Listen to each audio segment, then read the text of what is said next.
बहुत समय पहले की बात है। एक छोटे से गांव में एक राजकुमार जिनका नाम सिद्धार्थ था, उनका जन्म हुआ। उनके पिता ने देखा कि उनका बेटा अत्यंत बुद्धिमान और विवेकी था।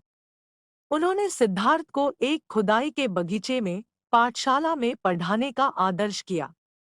सिद्धार्थ ने शिक्षाओं में दिलचस्पी दिखाई और उनकी बुद्धि दिन प्रतिदिन बढ़ती गई।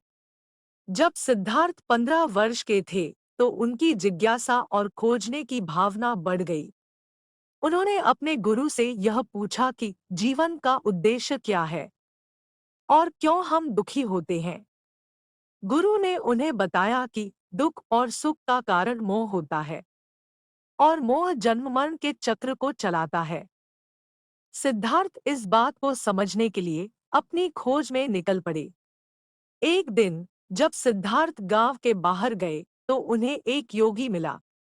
उस योगी ने उन्हें बताया कि संयम और ध्यान के माध्यम से मन को नियंत्रित करके व्यक्ति अपने मन के दुखों से मुक्त हो सकता है। सिद्धार्थ ने यह सुनकर योगी के पास रहकर ध्यान और तपस्या में लग गए। वे बहुत समय तक तपस्या करते रहे और अपने मन को नियंत्रित करने की कोशिश करते रहे। एक दिन जब सिद्धार्थ ध्यान करते हुए एक पेड़ के नीचे बैठे थे, तो उन्हें अपने जीवन की सारी घटनाओं का समझ आया।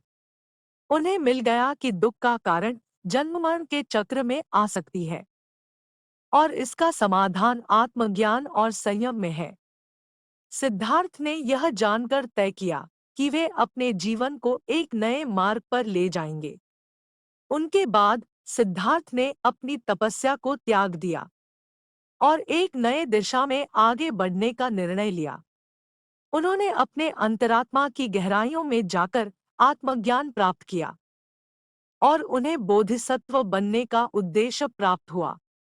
सिद्धार्थ ने मानवता के लिए नई शिक्षाएं देने का निर्णय लिया और वे बुद्ध के रूप में प्रसिद्ध हो गए। उन्होंने चारित्रिक शिक्षाओं का प्रचार किया और धर्म के माध्यम से मानवता के सुख शांति की प्राप्ति के लिए महत्वपूर्ण उपाय बताए।